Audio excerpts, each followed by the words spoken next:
Bonjour, ici c'est Gaël depuis Toulouse.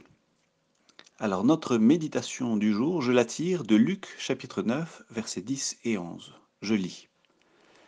Les apôtres revinrent et racontèrent à Jésus tout ce qu'ils avaient fait. Il les emmena et se retira avec eux à l'écart, près d'une localité appelée Bethsaïda. Les foules l'apprirent et le suivirent. Jésus les accueillit, leur parla du règne de Dieu et guérit ceux qui en avaient besoin.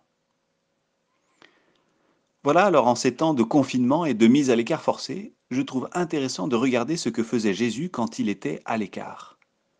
Au lieu d'être quelque chose d'imposé, c'était plutôt quelque chose que Jésus recherchait, comme quand on a besoin d'être seul pour faire taire le bruit et retrouver notre identité dispersée par l'activité ou les contacts. Mais ici, Jésus n'arrive pas à être seul très très longtemps. Les foules le recherchent et Jésus les accueille et prend soin d'eux. Juste après, il va même y avoir le miracle de la multiplication des pains et des poissons où Jésus va nourrir une foule d'au moins 10 000 personnes.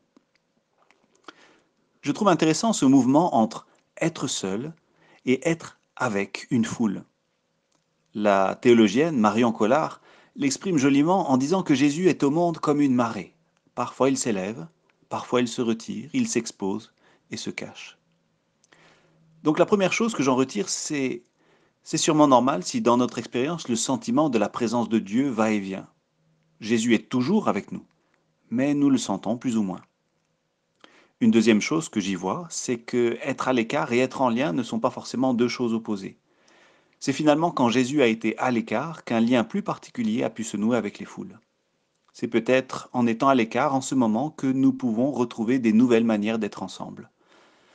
Le résultat de ce mouvement à l'écart de Jésus, ça a été la multiplication des pains et des poissons juste après.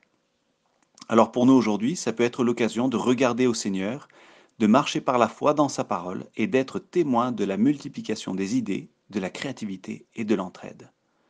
Ainsi, tout en étant à l'écart, nous sommes ensemble. Je vous souhaite une très belle journée avec le Seigneur.